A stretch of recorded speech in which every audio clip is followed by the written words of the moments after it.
everyone, welcome class 12th to today's video lecture. Class, today we will proceed with the topic functions of marketing, and today we will proceed with the sixth function of marketing, that is branding.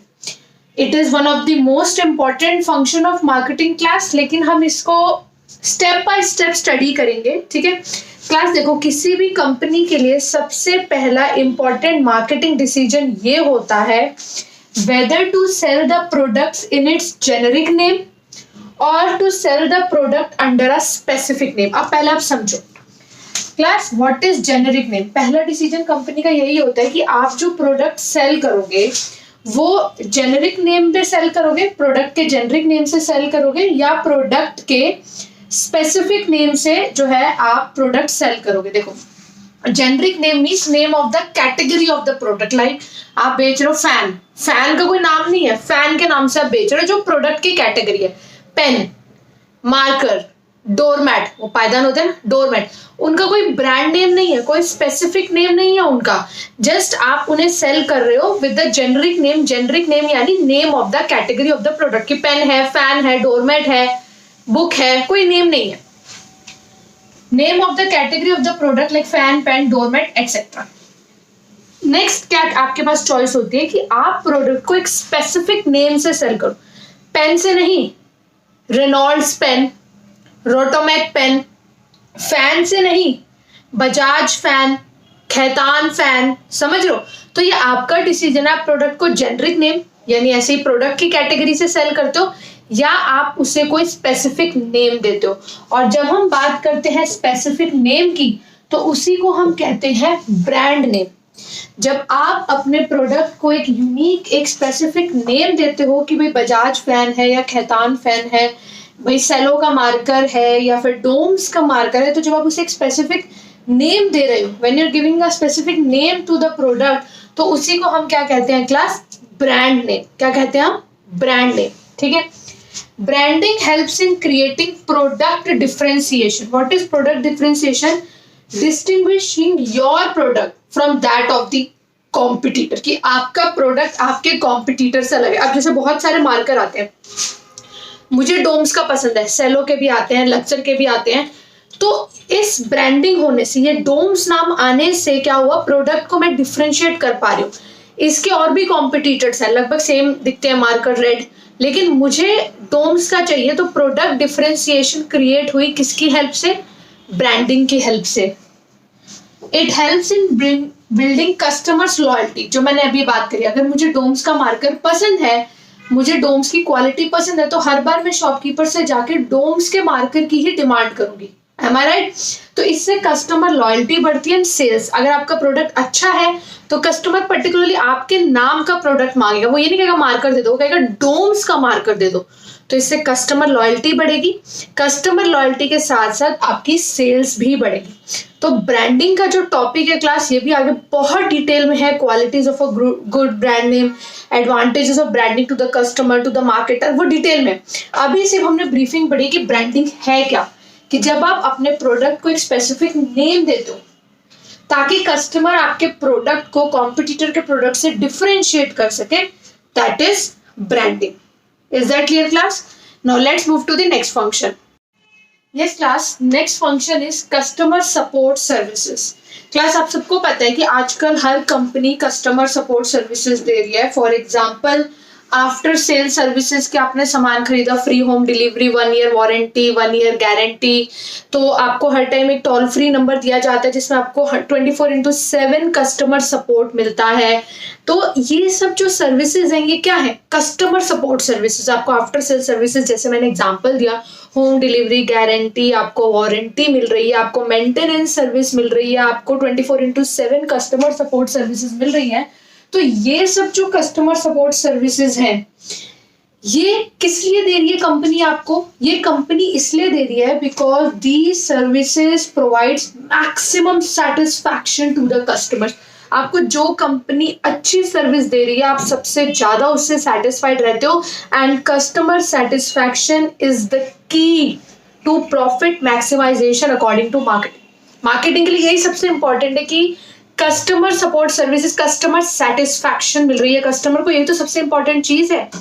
तो class, ये जो customer support services है, ये चलो की to marketing success तो है ही, ये जो सर्विसेज है ये दो बहुत इंपॉर्टेंट काम करते हैं। ध्यान से सुनो, ये आपके एनसीईआरटी में मेंशन है। Number 1, bringing repeat sales. अगर आपको कोई कंपनी बहुत अच्छी सर्विस दे रही है तो आप उसी कंपनी से कल को रिपीट सेल्स करोगे, ठीक है। Secondly, brand loyalty. आप उस ब्रांड के लिए लॉयल हो जाओगे क्योंकि वो ब्रांड आपको बहुत अच्छे से सर्विसेज प्रोवाइड कर रहा है। तो कस्टमर सपोर्ट सर्विसेज से एक तो रिपीट सेल्स जनरेट होती है from the customer and brand loyalty is generated. Is that clear class? तो कस्टमर सपोर्ट सर्विसेज काफी इजी पॉइंट था, इसलिए हमने उसे क्विकली कवर किया है। Yes, next is class pricing of product, a very important function. Class price क्या होता है? Price of a product refers to the amount of money customers have to pay to obtain a product. For example, अगर मुझे कोई product लेना है, for example मुझे marker purchase करना है, मुझे डस्टर परचेज करना है, तो इसे परचेज करते टाइम मैं जो प्राइस पे करूंगी, जो मैं अमाउंट पे करूंगी, वो अमाउंट क्या होगा? Price of a product. Price is an important factor affecting the success or failure of a product in the market. Class, price अगर आपने बहुत ज्यादा सेट कर दिया तो भी गलत हो सकता है, प्राइस बहुत लो सेट करा तो भी फर्क पड़ सकता है। तो प्राइस एक बहुत इंपॉर्टेंट फैक्टर है अफेक्टिंग द सक्सेस और failure of a product. Okay class, ये जो पॉइंट है, पॉइंट नंबर 3, ये आप अच्छे से क्लास 11th में माइक्रो इकोनॉमिक्स में पढ़ चुके हैं। There is an inverse relationship between price and demand. हमें अच्छे से पता है कि जनरली, एक जनरल बात है, I know there are exceptions, but generally the lower the price higher would be the demand. जितना प्राइस लो होगा डिमांड ज्यादा होती है, प्राइस ज्यादा होता है, चीज महंगी होती है तो डिमांड कम होती है। It's a general phenomena. The marketers have to properly analyze the factors determining the price of a product. Class, जो भी मार्केटर्स हैं यानी जो बेसिकली सेलर्स हैं, उन्हें पहले सारे फैक्टर्स एनालाइज कर लेने चाहिए। Factors determining the price of a product, and don't worry, ये टॉपिक अभी आपके आगे आएगा, factors determining the price of a product. तो मार्केटर्स को पहले अच्छे से ये सारे फैक्टर्स जो हैं, जो किसी भी प्रोडक्ट के प्राइस को अफेक्ट कर सकते हैं, डिटरमाइन करते हैं, उन्हें एनालाइज करना चाहिए। उसके बाद ही प्राइस फिक्स करना चाहिए। यानी कि प्राइस फिक्स करने से पहले मार्केटर्स को जो जो फैक्टर्स प्राइस को अफेक्ट करते हैं उनको एनालाइज करने के बाद ही प्राइस सेट करना चाहिए, because price is a very important factor affecting the success और फेलियर ऑफ अ प्रोडक्ट। तो उसे बहुत सोच समझ के डिसाइड करना है। Is that clear class?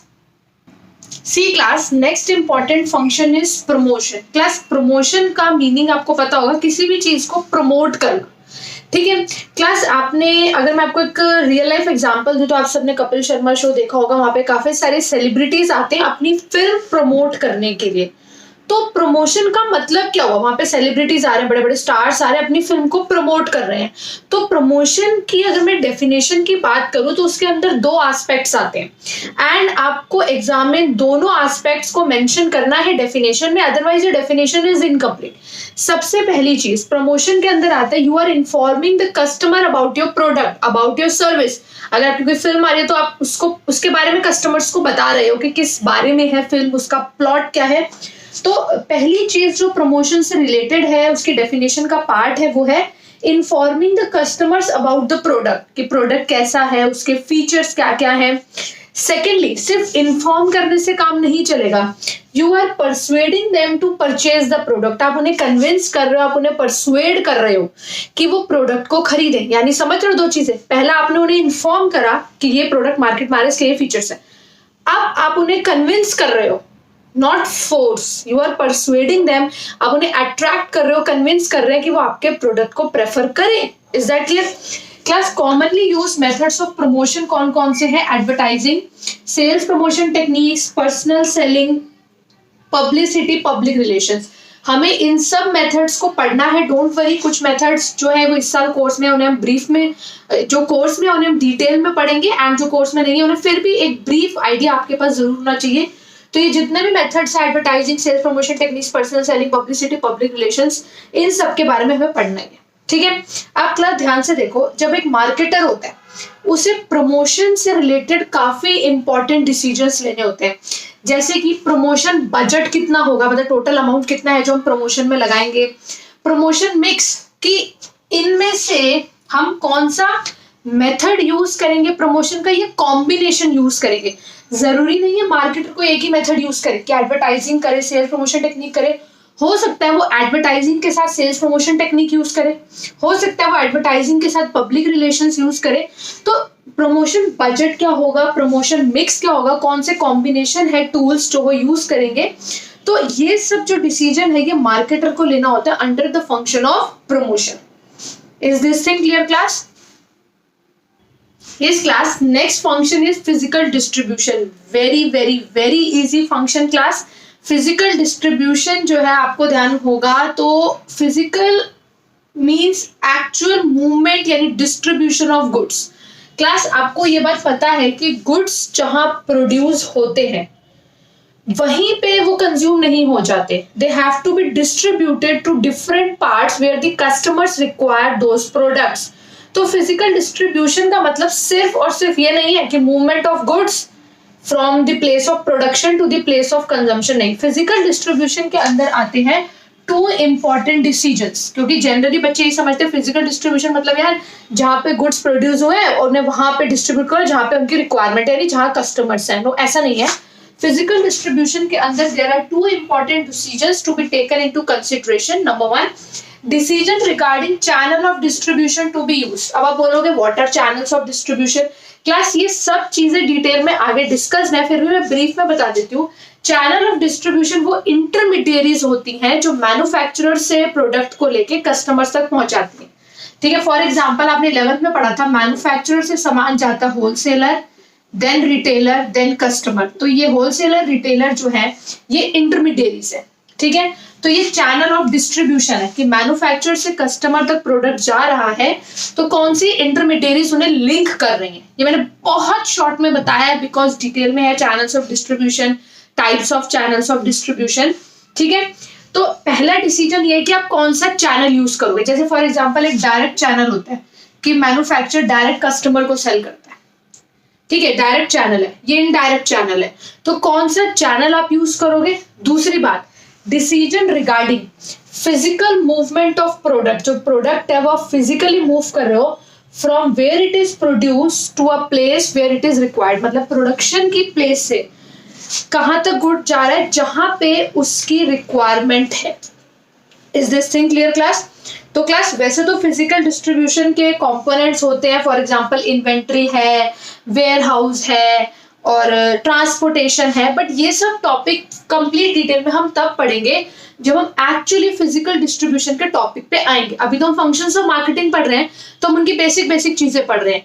तो जब भी फंक्शन ऑफ मार्केटिंग में फिजिकल डिस्ट्रीब्यूशन आएगा तो आपको दो डिसीजंस को डिस्कस करना है उसके अंदर, decision regarding channel of distribution to be used and then physical movement of product from where it is produced to where it is required. Is this point clear? Next function is quite easy, transportation. class देखो अभी हमने physical distribution पढ़ा, physical distribution का ही एक component है transportation. Physical distribution में हमने पढ़ा कि कौन सा चैनल यूज करना है एंड सेकेंडली हम गुड्स को फिजिकली मूव कर रहे हैं from the place of production to the place of consumption. तो गुड्स जहां प्रोड्यूस हुए वहां से कैसे ले जाए जाएंगे to the place of consumption, तो उसके लिए हमें हेल्प लेनी पड़ती है किसकी, ट्रांसपोर्टेशन फंक्शन की क्लास। क्योंकि क्लास जनरली जो कंज्यूमर्स होते हैं ना वो वाइड स्प्रेड होते हैं, वो अलग अलग जगह पे होते हैं, तो ये बहुत जरूरी होता है कि आप अपने प्रोडक्ट को प्रोडक्शन की प्लेस से वहां तक पहुंचा पाए जहां पे कंज्यूमर्स हैं, जहां पे उन्हें प्रोडक्ट की नीड है। फॉर एग्जांपल आपके एनसीईआरटी में भी एग्जांपल है, टी जो है, T is majorly produced in Assam, north east में प्रोड्यूस होती है, बट क्या टी सिर्फ वहीं पे कंज्यूम होती है? नहीं, वो पंजाब में, वो हरियाणा में, वो साउथ में, वो राजस्थान में, वो गुजरात में, हर जगह उसकी रिक्वायरमेंट है। Place of production north east में, असम में, लेकिन customers all over the country हैं। तो असम से, नॉर्थ ईस्टर्न स्टेट से वो डिफरेंट प्लेस तक कैसे पहुंचाई जाएगी? With the help of transportation. Is it clear class? तो मार्केटिंग फर्म को एक डिसीजन लेना होता है किस चीज में, what mode of transportation to be use. तो वो उनका अपना डिसीजन है, उन्हें जो सबसे चीप और अच्छा सोर्स लगता है, फास्ट सोर्स लगता है, तो वो मोड ऑफ ट्रांसपोर्टेशन जो है वो मार्केटर्स यूज करते हैं। तो transportation is a very easy function, तो इसको एज सच डिटेल मैनर में डिस्कस करने की कोई एज सच नीड नहीं है। All of you know what is transportation. Is that clear class? Next easy function and the last function of marketing is warehousing. Warehousing का मतलब basically क्या है क्लास? स्टोरेज। ठीक है, आपको पता है क्लास, देखो एक्चुअली में वेयरहाउसिंग की नीड कब अराइज होती है। देखो क्लास, हमने गुड्स की प्रोडक्शन कर ली, या सपोज आपका ट्रेडिंग कंसर्न है तो आपने कहीं से गुड्स उठा लिए, प्रोक्यूर कर लिए, या तो आपने प्रोड्यूस करे या आपने कहीं से प्रोक्यूर कर लिए। अब जैसे ही गुड्स आपने प्रोड्यूस करे, क्या वो उसी टाइम सेल हो जाएंगे? नो। उनके सेल होने में या कंज्यूमर जब तक उन्हें परचेज करता है, उन्हें यूज करता है, तो उसके बीच में आता है एक टाइम गैप। जैसे फॉर एग्जांपल डोम्स कंपनी ने ये बहुत सारे मार्कर्स प्रोड्यूस कर लिए, क्या ये उसी टाइम बिक गए सारे? नो। उनके एक्चुअल यूज तक जब तक कंज्यूमर उन्हें परचेज करेगा तो there is a time gap. ठीक है, उस टाइम गैप तक के लिए हमें उन गुड्स को कहीं स्टोर करना होता है। तो वहां पे हमारा फंक्शन कौन सा आता है क्लास? Warehousing function. ठीक है, तो क्लास जो ये टाइम गैप होता है ये इररेगुलर डिमांड की वजह से भी हो सकता है, इररेगुलर सप्लाई की वजह से भी हो सकता है। तो in order to maintain smooth flow of goods, कि भाई जब जब कंज्यूमर डिमांड करे उसको गुड्स मिलते चले जाएं, स्मूथ फ्लो हो, तो जो कंपनीज है वो गुड्स को अच्छे अमाउंट में प्रोड्यूस करके उन्हें प्रॉपरली स्टोर कर लेती है। ठीक है, अब स्टोरेज करने से क्या होता है, जैसे जैसे डिमांड अराइज होती है गुड्स की डिलीवरी होनी शुरू हो जाती है। ऐसा नहीं है कि अगर सपोज वेयरहाउस ना हो एंड कंपनी सोचे जब डिमांड आएगी ना तब हम प्रोडक्ट प्रोड्यूस करेंगे। वेयरहाउस नहीं है, कोई स्टोरेज का सिस्टम नहीं है। दे आर थिंकिंग कि जैसे जैसे डिमांड आएगी प्रोडक्ट की हम तब प्रोड्यूस करेंगे। तो क्लास अगर मैंने मार्केट की डिमांड करी, कंपनी तक पहुंची डिमांड, देन कंपनी प्रोड्यूस कर रही है, तो मुझे कितने टाइम में मिलेगा ये प्रोडक्ट? तो कंपनीज क्या करती है, वो अपना स्टोरेज करके चलती है। जैसे जैसे डिमांड आ रही है वो सप्लाई कर रही है, तो डिले इन डिलीवरी मिनिमाइज हो जाती है जब आप वेयर हाउसिंग फंक्शन को परफॉर्म करते हैं। दूसरी बात क्लास, आपको जैसे पता है कि कुछ गुड्स जो होते हैं वो सीजनल होते हैं। फॉर एग्जांपल समर्स में मैंगो आए, अब बहुत सारे मैंगोज आ गए समर में, आप कंपनीज क्या करेंगी, उस मैंगो का जो जूस है या जो वो भी फ्लेवर है उसको स्टोर करके कोल्ड स्टोरेज वेयर हाउसेज में रख लिया जाता है। एंड जैसे फॉर एग्जांपल माजा है या फ्रूटी है, ये आपको थ्रू आउट द ईयर मिलती है। जबकि प्रोडक्ट सीजनल है मैंगो, बट उसके जूसेस और उसके फ्लेवर को स्टोर करके रख लिया गया एंड पूरे साल आपको माजा एंड फ्रूटी मिल रही है बिकॉज वो स्टोर कर लिए गए थे, वो वेयर हाउस में स्टोरेज फंक्शन किया गया है। ठीक है, खैर वेयर हाउसिंग इतना डिटेल में हमें पढ़ने की जरूरत नहीं है, बहुत बेसिक सा एक्सप्लेनेशन है under the function of marketing. सीधा यही बोला गया है कि टाइम गैप होता है प्रोडक्शन और सेल में, वो time gap irregular demand irregular supply की वजह से होता है एंड हमें कंपनीज को स्टोरेज करके चलना चाहिए प्रोडक्ट की, ताकि डिले इन डिलीवरी ना हो और स्मूथ फ्लो ऑफ गुड्स बना रहे। फॉर एग्जांपल एसी जो है, एसी रेफ्रिजरेटर कंपनी पूरे साल प्रोड्यूस करती है, बट उनकी डिमांड सबसे ज्यादा कब होती है? समर्स में। तो ऐसे में कंपनी उनको जब प्रोड्यूस करती है तो वेयर हाउस में स्टोर करके रखती है। तो जैसे जैसे उनकी डिमांड होती है कंपनी फटाफट वो डिमांड मीट कर लेती है, तो स्मूथ फ्लो बना रहता है। बहुत इजी फंक्शंस है क्या transportation and warehousing. Okay class, तो with this we have completed the topic of functions of marketing and अगर आपको इसमें कोई भी डाउट है तो क्लास आप उससे पूछ लो अच्छे से, क्योंकि मार्केटिंग का हर एक टॉपिक जो आप पढ़ते जा रहे हो ये टॉपिक आपको आगे बहुत काम आएगा अभी जैसे जैसे चैप्टर प्रोसीड होगा। ठीक है, ऐसा नहीं टॉपिक अभी पढ़ लिया होगा, ये टॉपिक आपको आगे तक अभी इस चैप्टर के काम आएगा। तो हर टॉपिक जो हम पढ़ रहे हैं उसको अच्छे से समझो, उसको रिटेन करो एंड कोई भी डाउट है तो you can mark it in the comment box.